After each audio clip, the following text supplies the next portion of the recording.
So macam ni, pagi tadi Fadinda Sidik ada keluarkan satu statement. Dia kata, kalau nak kritik saya, boleh, tak ada masalah. Tapi jangan kritik warga KPM. Dia tai chi macam tu lah. Bukan kritik warga KPM. Warga KPM dah buat macam-macam. Contohnya, dia dah laksanakan plan bangunan pendidikan Malaysia. Tengah merangka untuk plan pembangunan pendidikan yang baru. Macam-macam lah. Kan? Cuma persoalan dia dekat sini ialah, siapa yang mengkritik warga KPM?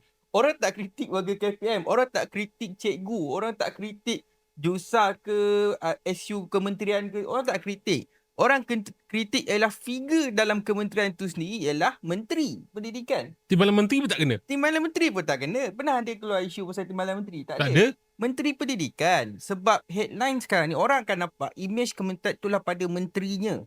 So any words, any action from the menteri reflect kementerian tu sendiri. Tapi orang tak target pada warga kementerian yang bersusah payah kat bawah ni. Cikgu-cikgu yang bertungkul lumus kerja kat bawah ni. Orang target Menteri Pendidikan sekarang ni.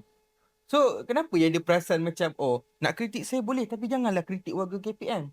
Siapa kritik warga KPM? Orang kritik kau.